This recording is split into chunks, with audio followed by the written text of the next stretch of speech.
Hello दोस्तों, कैसे हो आप सब। आशा करता हूँ कि अच्छे ही होंगे और आपकी पढ़ाई लिखाई अच्छे तरीके से चल रही होगी। आज हम आप लोगों के लिए लेकर आए हैं फिजिक्स का एक टॉपिक, प्रकाश से संबंधित 30 प्रश्न जो हर परीक्षाओं के लिए महत्वपूर्ण है। तो चलिए आपका बिना समय गंवाए वीडियो को स्टार्ट करते हैं। वीडियो अगर आपको अच्छी लगी तो वीडियो को लाइक कर देना। अगर चैनल पर नए आए हैं तो प्लीज़ चैनल को सब्सक्राइब कर देना। तो पहला प्रश्न है, प्रकाश तरंग किस प्रकार का तरंग है।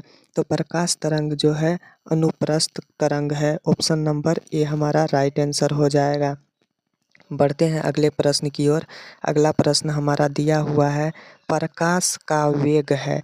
तो प्रकाश का जो वेग है ना 3 × 10⁻8 मीटर पर सेकेंड होता है। ऑप्शन नंबर बी हमारा राइट आंसर हो जाएगा। बढ़ते हैं अगले प्रश्न की ओर। अगला प्रश्न हमारा दिया हुआ है, वाहन के पीछे से आने वाली वस्तुओं को देखने के लिए किसका प्रयोग करते हैं। तो उत्तल दर्पण का प्रयोग करते हैं। ऑप्शन नंबर सी हमारा राइट आंसर हो जाएगा। बढ़ते हैं अगले प्रश्न की ओर। अगला प्रश्न हमारा दिया हुआ है, प्रकाश का तरंग सिद्धांत। प्रकाश का तरंग सिद्धांत किसके द्वारा स्थापित किया गया था।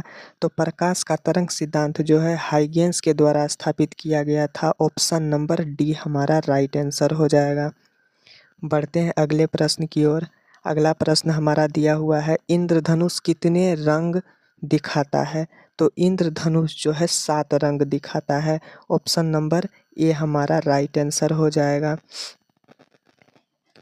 ये रहा अगला प्रश्न आपके स्क्रीन पर। अगला प्रश्न दिया हुआ है, सूर्य ग्रहण के समय सूर्य का कौन सा भाग दिखाई देता है। तो सूर्य ग्रहण के समय जो है ना किरीटा यानी कोरोना दिखाई पड़ता है। ऑप्शन नंबर बी हमारा राइट आंसर हो जाएगा। बढ़ते हैं अगले प्रश्न की ओर। अगला प्रश्न दिया हुआ है, प्रकाशीय फाइबर किस सिद्धांत पर कार्य करता है। तो प्रकाशीय फाइबर जो है ना पूर्ण आंतरिक परावर्तन के सिद्धांत पर कार्य करता है। ऑप्शन नंबर सी हमारा राइट आंसर हो जाएगा। अगला प्रश्न आपके स्क्रीन के ऊपर दिया हुआ है, वाहनों के अग्रदीपों में किस प्रकार का दर्पण उपयोग किया जाता है। वाहनों के अग्रदीप के रूप में परवलयिक दर्पण का उपयोग किया जाता है। ऑप्शन नंबर डी हमारा राइट आंसर हो जाएगा। बढ़ते हैं अगले प्रश्न की ओर। अगला प्रश्न हमारा दिया हुआ है, प्रकाश के विद्युत चुंबकीय स्वरूप की खोज किसने की थी। तो प्रकाश के चुंबकीय स्वरूप की खोज जो है वो मैक्सवेल ने की थी। ऑप्शन नंबर ए हमारा राइट आंसर हो जाएगा। बढ़ते हैं अगला प्रश्न।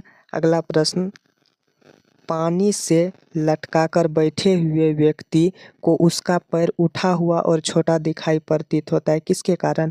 तो अपवर्तन के कारण। ऑप्शन नंबर बी हमारा राइट आंसर हो जाएगा। अगला प्रश्न, किसी वस्तु का प्रतिबिंब मनुष्य की आंख में कहाँ बनता है। तो किसी वस्तु का जो प्रतिबिंब है ना रेटिना पर बनता है। ऑप्शन नंबर डी हमारा राइट आंसर हो जाएगा। अगला प्रश्न, किसने सर्वप्रथम यह दिखलाया कि प्रकाश तरंगे का विवर्तन होता है। तो प्रकाश तरंगे का विवर्तन होता है ये सबसे पहले ग्रिमाल्डी ने बताया था। ऑप्शन नंबर ए हमारा राइट आंसर हो जाएगा।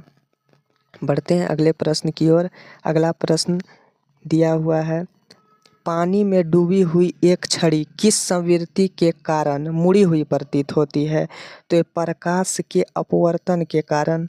ऑप्शन नंबर बी हमारा राइट आंसर हो जाएगा।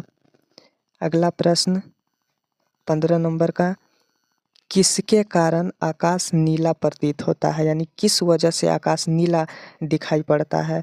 तो प्रकीर्णन के कारण। ऑप्शन नंबर सी हमारा राइट आंसर हो जाएगा।